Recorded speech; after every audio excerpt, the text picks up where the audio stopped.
He would admit that we were brothers because we don't look hardly anything alike, but... Oops. I couldn't get Biden's teleprompter, so we're screwed, pretty much. Just a second.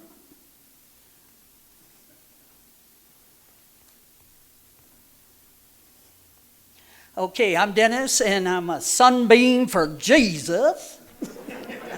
Oops, wrong crowd. I'm sorry, wrong room.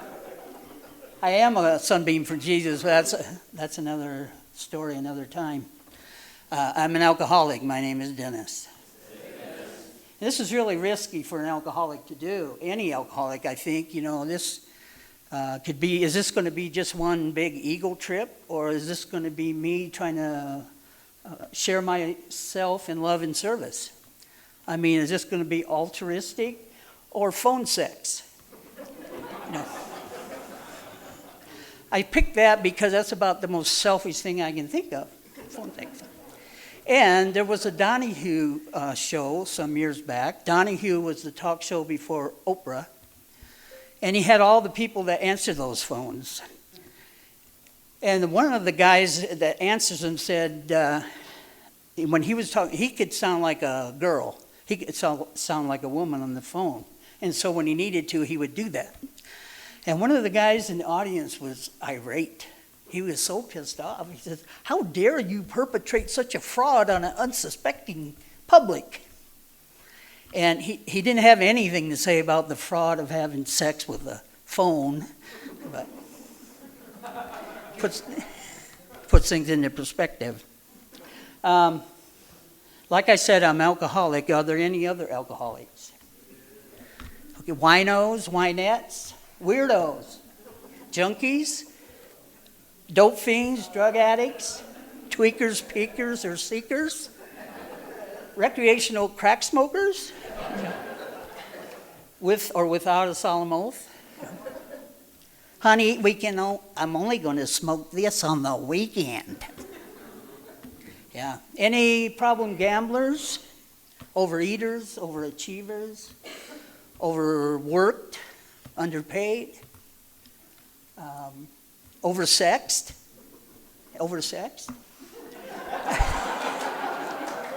Honey, we can only do it on the weekend. Yeah, right. Sex and crack. What could possibly go wrong?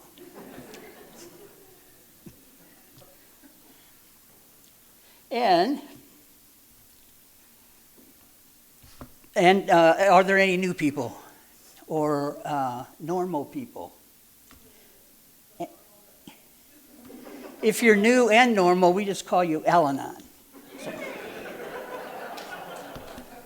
So cool. And is there anyone here that's just completely innocent of all charges? Yeah, back there. Not my pipe. Well, it's under your seat. Not my seat. It's in your car. It's not my car.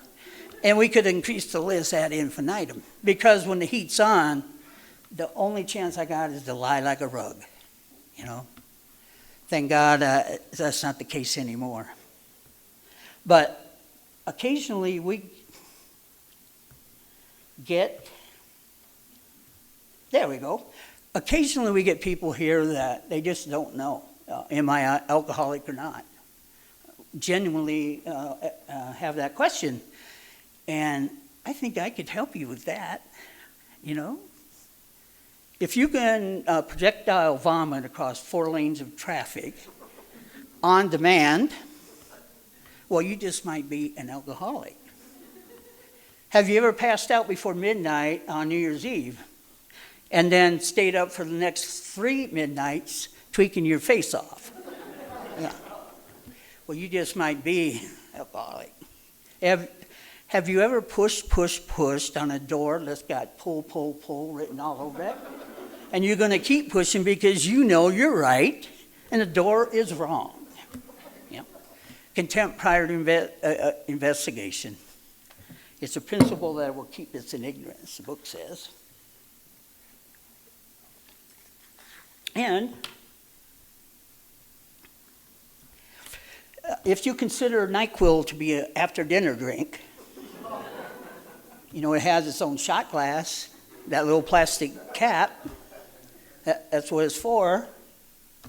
And, have you ever woken up in somebody else's underwear? If so, you just might be an alcoholic. Except for this, one exception. If you woke up in your grandmother's underwear, we probably can't help you. Even AA has its limits,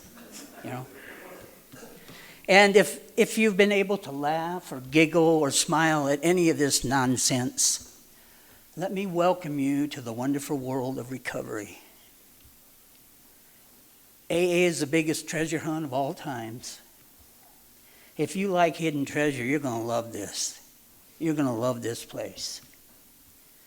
AA is the biggest human interest story of the last 100 years. It has taken me from what I was when I crawled in here to a man that is honest. One of my kids gave me a letter on Father's Day, which is tomorrow, but this is a couple of years ago, and he described a guy that I couldn't recognize.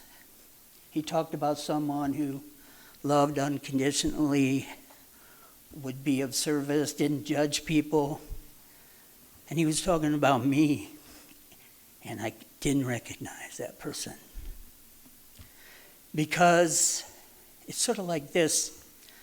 I heard on the radio a saying back when I was drunk all the time, and it asked, what would the little boy you used to be think of the man you become? And when I heard that, it just killed me. I knew the kid I was hated the person that I had become. Hated. But I have that same thought on occasion, on this side, on sobriety. What would the little boy think of the man I become? He would love me. As a kid, I always loved happy, enthusiastic, outgoing people. And that's me. And so it's kind of funny because in AA, I travel in the company of miracles. I can never discount the evidence that sits in the room with me. At my church every Sunday, we pray for miracles, of healing, job like that, career, or something like that. So we pray for miracles, and then I come here and I get to sit in the company of miracles. And so I'm in the right place.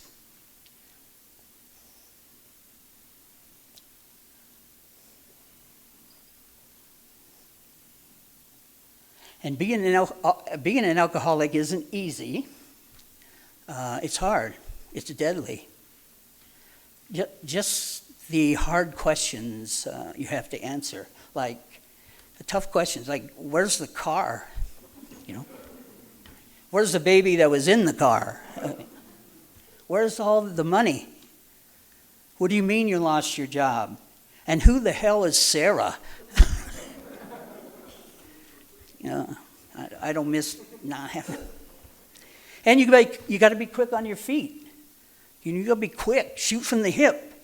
I was drunk one night and I ran out of gas in Ventura, California, and I pulled over on the off-ramp, and my car came to a halt. I closed the door and went walking. And pretty soon I found this nightclub. And the doors were open. I walked in, but there was nobody there. I was amazed. I went into the dance room, and they had one of those balls spinning that has all the reflections, on dance floor, but there was nobody there. So I decided to go in the bathroom and take a nap. But I was going to take a nap in the ceiling. It,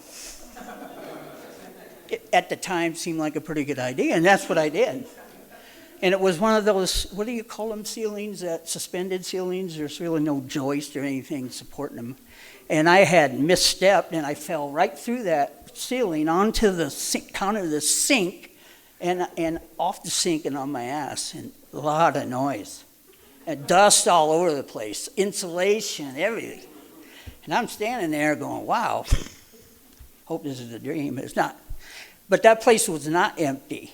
Pretty soon there was two big guys that came in that bathroom, and they wanted to know what the hell was going on. And they looked at me, and I said, I'm standing here washing my face, and the ceiling fell in on me.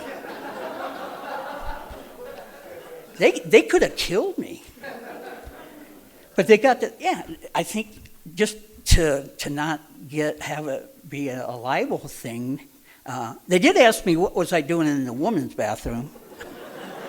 I said, that's why there was no urinals. Go figure. Okay.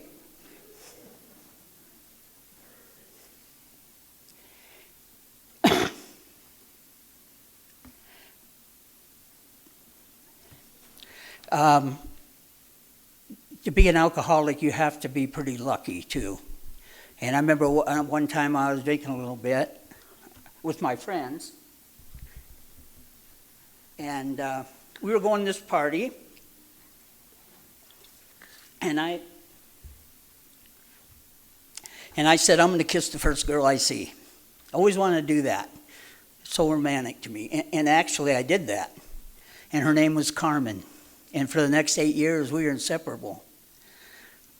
We learned how to do so many things together, to make love together, to care for one another when we're sick, to be there, give rides, be kind. We learned so much together as a couple. And after 8 years, we were going to be married. We were engaged to be married, and I planned to go take us on the Newlywed Game. Nobody knows what that is, but we were going to enchant the audience, the TV audience, with the story of how we first met. But after 8 years with me, one night she took off her ring and gave it to me. And I said, you don't love me? She goes, that's not it, Dennis. You have no future. And I can't do this anymore. And she was so right. She was so right. She turned and walked away from me and never looked back. Just a couple of years ago, somebody sent me her obituary. And it showed her as she was when we were girlfriend and boyfriend. And she died of cancer, 68 years old. But the luck that I'm talking about, as well as being able to kiss Carmen, that first lady, is that I finally got to be with Celia. And she's the love of my life. We've been married 36? Huh? Oh, okay. Yeah. I knew that. I get to sleep in my bed tonight. No, she is such a dear heart. She put up a lot with me. We lived in Pomona once before we came back to here.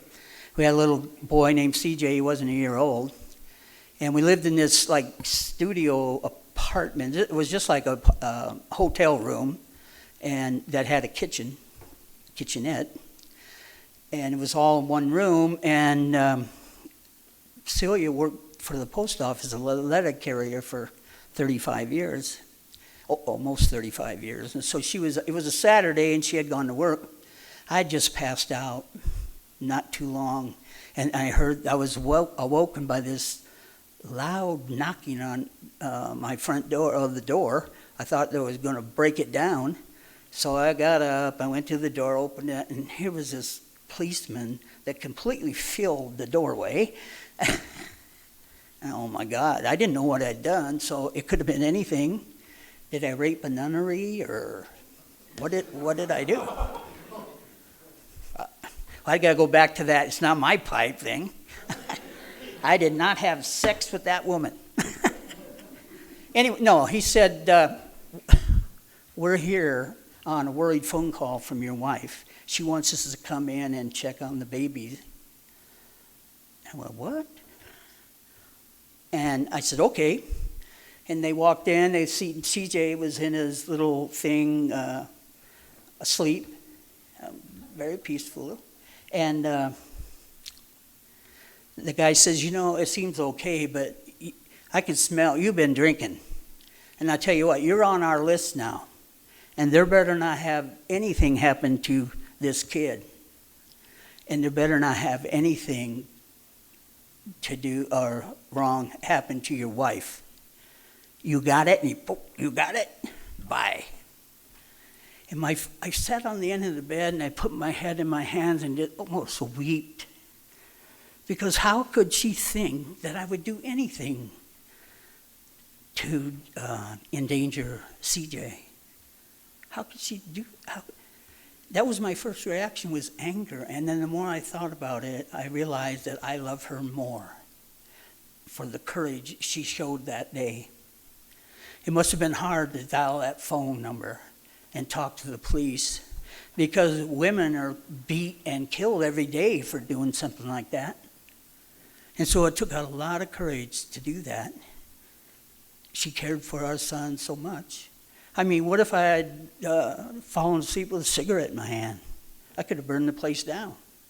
You know, I wouldn't do anything like that intentionally, but when I'm drunk, anything's possible. You know, it's terrible. So I also had to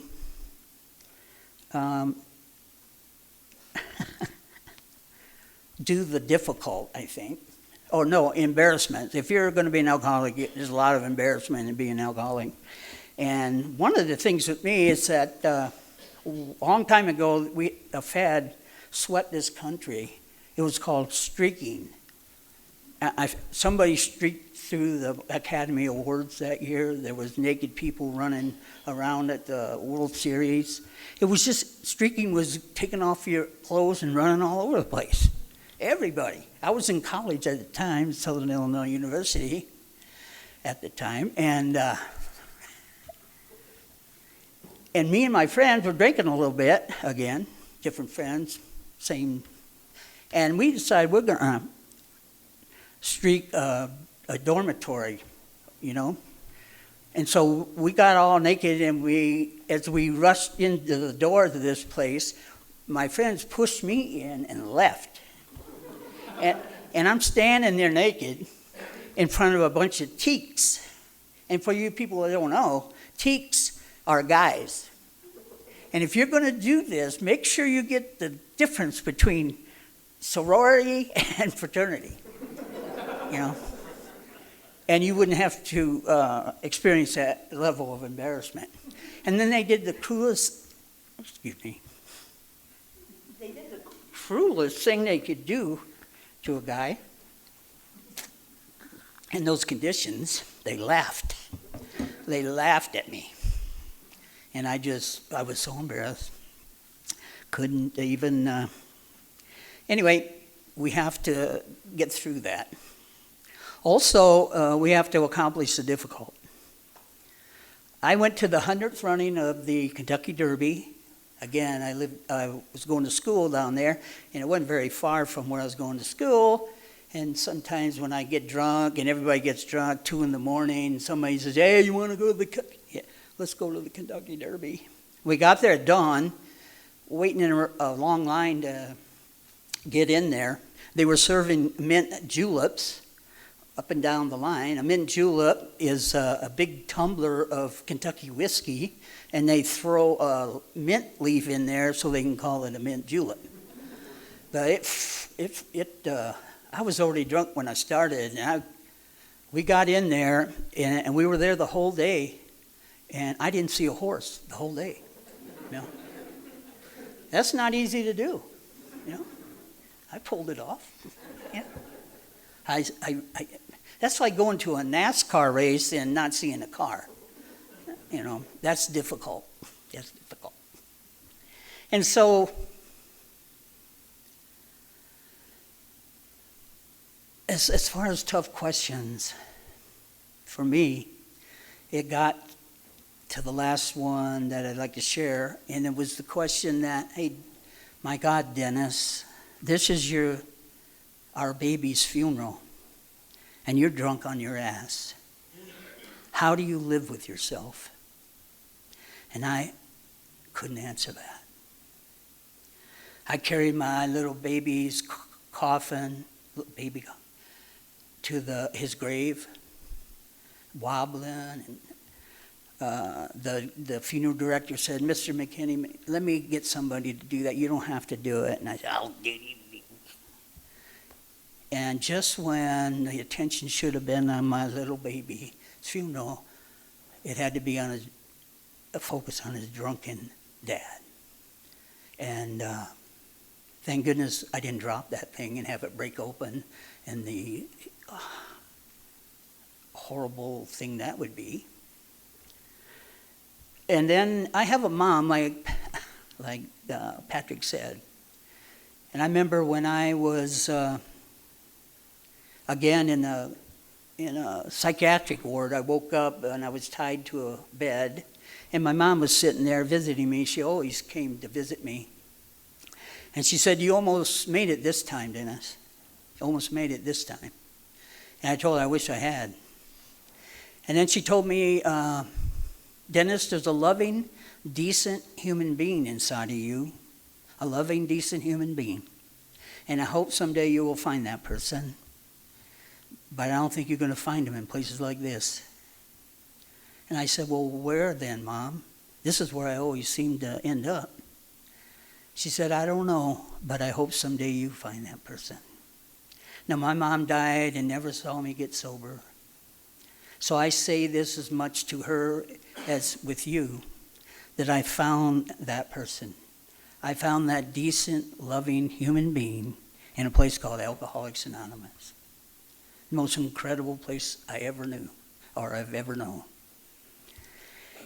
And when it came time, my mom died on the 4th of July, a couple years before I came into AA. And I flew to Illinois to be at her funeral. And I was drinking out of 2 quarts of vodka that day, and I made a mockery of her last event on earth. And I adored my mom all my life. But that's, alcoholism. I show up to places drunk that is not really appropriate, I guess. But so those 2 funerals, I went to drunk. And then I've heard in the room since then a lot of people going through funerals and doing it sober, even though how hard it was. And I take inspiration from them and hope that someday I can do likewise. Now, I was at work one day. I was really hungover. And a coworker of mine came up to me and said, "You look terrible." I go, "Yeah, I feel terrible." He says, "You're all hungover." I go, "Yeah." He says, "If you just keep being hungover, you'll get used to it and won't bother you anymore." And right away I said, that sounds good. I think I'll do that. That's just after years of being hungover and never getting used to it. Somebody says that and I'm ready to go. In fact, I did that. For the next little while, I was drunk all the time. And then I got to that point where I had to sober up because I couldn't take my medicine anymore. And the first hours or the first nights in withdrawal of that are so terrible. But in that misery, there came a thought to me. It wasn't my own, but it said, "You go right past the 2 places you need to be right now, Dennis." To work, and on the way home, I went past my church, St. Joe's, and the Ogden Alano Club. To and from work, I'd go, and that's the 2 places I needed to be right now. And the amazing thing is that I honored that commitment to myself. When I went to work, they hadn't seen me for days, but I went to work, and then after work, I went to my church, St. Joe's, on my way to the first AA meeting. And I saw this old priest. He was tidying up the pews with the books and everything.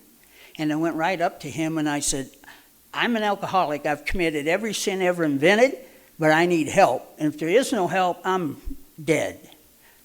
I didn't even introduce myself or anything, and the poor priest was taken aback a little bit. He said, have you ever heard of AA?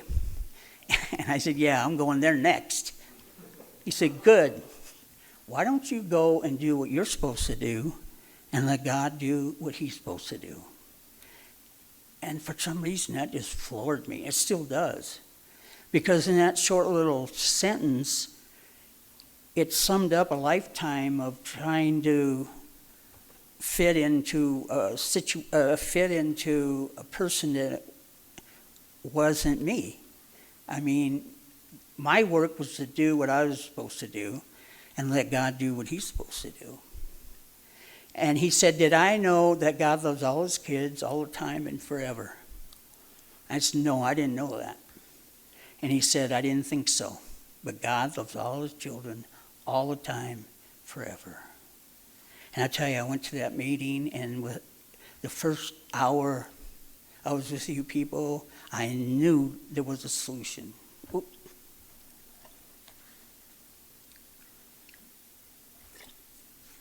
I knew there was a solution. I didn't think I could have it. I didn't have a successful track record. What makes me think I could have something like this? But that's such an ego position. Out of all the people that's ever lived, I'm the one terrible person that God can't do anything with. And I got to be able to set straight by that too. I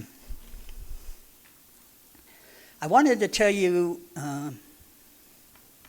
about my older brother. We have an older brother, Mike, and Mike was 10 months older than me. And so we're really close growing up. He was my catcher, I was the pitcher. He taught me how to drive. We'd fight like hell. Just perfect. And in his late teens, he got a disease, and I have a disease, but it's not the same one. With his disease, what he got to do is he would wake up in his group home, 6 other guys in the bedroom with him, and he would get up, have his morning meds, have breakfast, and then walk around, smoke cigarettes, and drink soda pop until lunchtime. And then he would come in and have lunch, and then he would go out walking around the same block he had done for 30 years in different cities, but the same kind of walking, smoking cigarettes, and drinking soda pop. And they said he would never get any better. If I ever get to the point where I think in my own life that I've been cheated because I can no longer safely take drugs or alcohol, I'm going to remember Mike.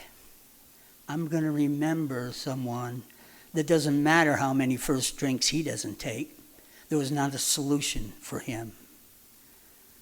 I watched him die, and he died of the effects of the same drugs that kept him centered or stable or balanced for 35 years. That medication is what killed him. And ironic. He took these drugs. I said he was the most stable person in our whole family. You know, he knew so much about love. When he would be in the group home, he'd wait for the times that we could be together. And it never mattered how long I hadn't been there or what I've done or anything like that. When I would turn the corner and he'd be in the hallway or I'd turn the corner to his room, he would just bust out in this wonderful smile. So happy to see me.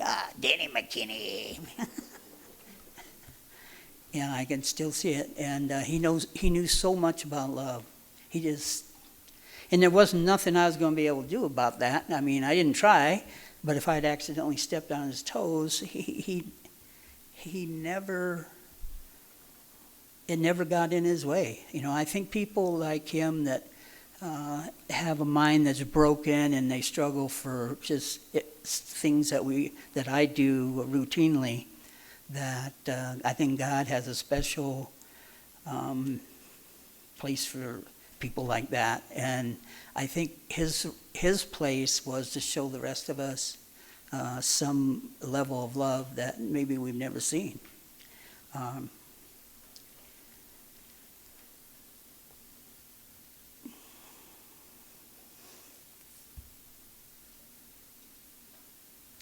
And then we have a father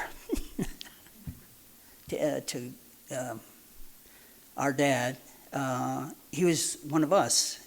I mean, it was a pretty violent childhood because the one that could yell the loudest won the arguments. And my dad, nobody could out scream my father, so he won the arguments. But he was, he had gotten drunk in L.A., or in Illinois, and he had gotten enough money together to fly out to L.A., because he wanted to go see his mother, my grandmother, before she died. She lived in Bakersfield. So he's in this hotel room in L.A., and I get a call. It's 2 or 3 in the morning. I've just passed out, drunk, of course. You know, it's on a weekend, I believe. And I got a call from him, and he said he was at the airport, and he needed somebody to come get him. And I said, well, hell yes, I'll come get you. Hell itself couldn't keep me from coming and get you.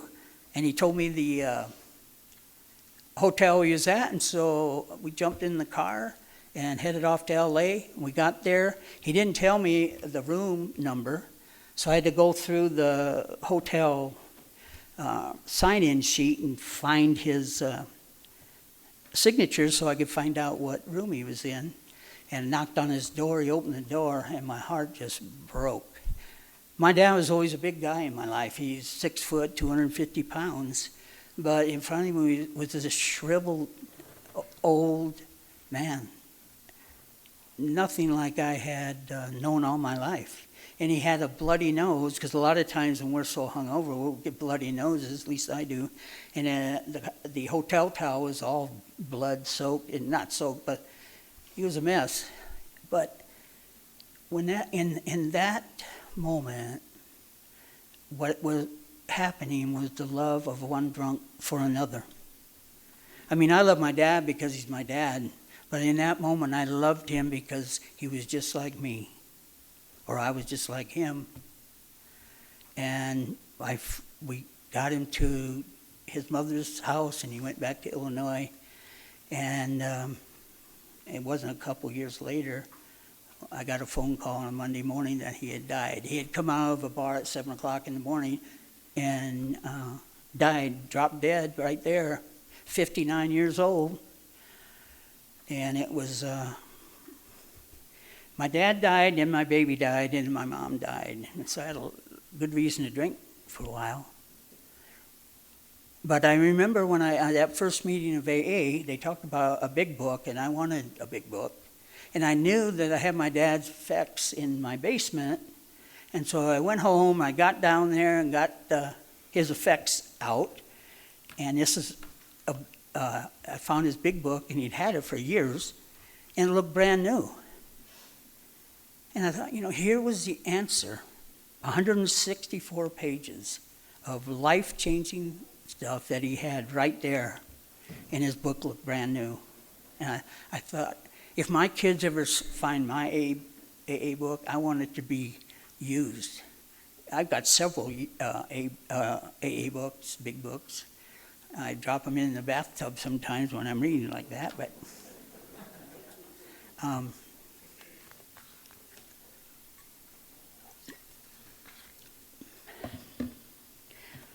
one more story here. Because of what Brian read in There Is a Solution, I thought that should have a question mark at the end. There is a solution? I didn't know that. But anyway, they talked about an awakening to a power greater than ourselves. And I found that power right at the end of me. When I was completely on empty, at the end of me, there he was. There's where he's always had been.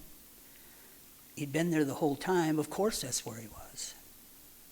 It's like one of my favorite movies, Field of Dreams. And that's the movie that had the tagline, "If you build it, he will come."